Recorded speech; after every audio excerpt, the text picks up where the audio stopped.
Kemudian Bapak Ibu saudara-saudara sekalian, Nabi, kemudian Umar masuk ke dalam Islam. Lain kali kita cerita ini. Ya, tentang tokoh-tokoh orang Islam yang masuk Islam. Muhammad Rasulullah, bahwa Muhammad itu adalah utusan Allah. Walladzina ma'ahu, dan orang-orang yang mengaku dirinya Islam punya karakter, ciri-ciri, identitas, ID card. Satu, asyidda' walal kufar, tegas kepada orang kafir. Tapi ingat, jangan salah paham tentang tegas terhadap orang kafir. Apa itu tegas? Tegas dengan prinsip inna dina indallahil Islam. Islam is the single one, the true religion behind the God. Gaya-gaya saja ini bos. Gaya-gaya.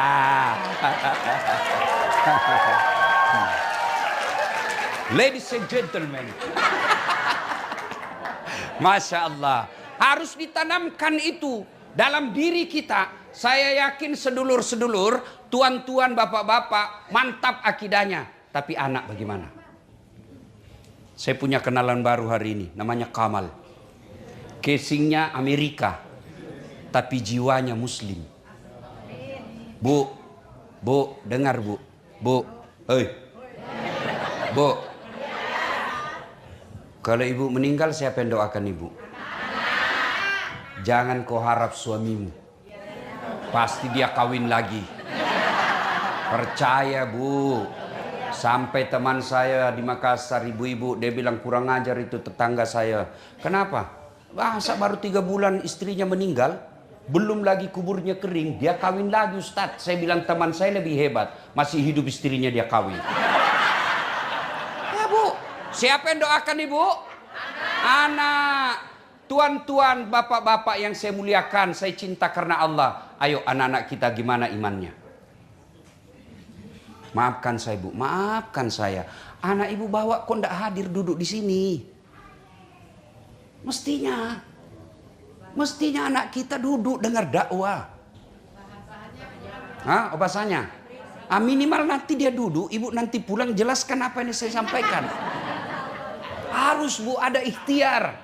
Nah ibu sekarang, kalau di sini ibu khawatir agamanya anak, ikhtiarnya kirim ke kampung neneknya sekolah. Itulah tugasnya ibu. Sekarang bagaimana ibu yakin agamanya akan selamat kalau sekarang aja ibu tidak bisa kendalikan?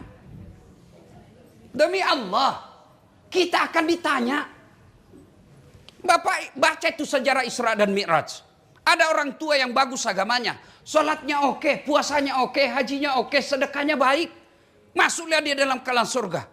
Ditanya, ya Allah tahan itu. Itu bapak saya. Itu orang tua saya. Kenapa dia masuk surga? Saya nih masuk neraka karena dia tidak didik saya dengan baik. Tidak pernah saya dikenalkan Islam. Dia sibuk cari nafkah. Dia sibuk urus dunia. Dia sibuk cari celengannya, sedepositonya. Tidak pernah saya diajari. Kalau saya masuk neraka, kenapa dia masuk surga? Bukankah dia bertanggung jawab kepadaku? Ingat Quran katakan anakmu nanti jadi musuh-musuhmu. Maka Allah katakan, Pak Haji, mau kemana? Mau ke surga. Tunggu dulu, belum selesai urusanmu nih. Siapa itu? Anak bungsuku ya Allah.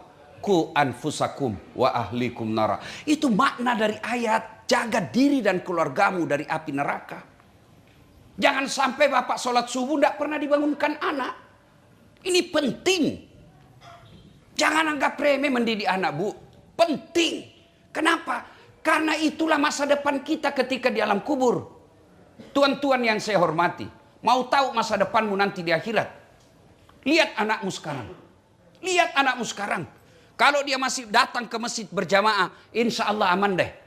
Kalau malam Jumat dia masih baca Quran, buka Yasin, insya Allah bisa kita remah. Kalau kita lihat dia masih pakai jilbab, alhamdulillah. Tapi kalau kau tidak pernah lihat dia sholat, usianya sudah belasan tahun, tidak pernah kau lihat dia datang ke masjid jamaah, tidak pernah kau lihat dia pegang Al-Quran, demi Allah itu tanda-tanda bakal sengsara hidupmu di Quran, di kubur nanti. Ngapain kita jauh-jauh merantau cari dunia ke sini? Dunia hanya sementara. Dunia ini sementara. Wa mal hayatud dunya illa mataul hurur. Dunia ini hanya tipu daya. Transit. Dunia aja ini yang hanya paling lama kita hidup 70 tahun. Tapi berani kita merantau ke sini untuk memperbaiki dunia. Kenapa untuk akhirat kita tidak untuk akhirat kita abai? Itulah anak kita. Didik anak. Pulang ini bu, bukan ini perkara gampang. Bukan perkara gampang. Saya yakin tidak ada yang mati kelaparan anaknya di sini. Tapi yang mulai tidak sholat pasti banyak. Ini jangan marah dan merasa tertekan. Ini agar kita sadar untuk kembali evaluasi. Pentingnya menjaga akidah anak kita. Itulah yang disebut asiddaul al-kufar. Tegas kepada orang-orang kafir. Bukan tegas itu kita perangi. Bukan tegas kita lempar rumahnya. Itu keliru. Karena agama kita mengajarkan. Jangan kau celah Tuhan-Tuhan mereka. Jangan kau hancurkan rumah ibadah mereka.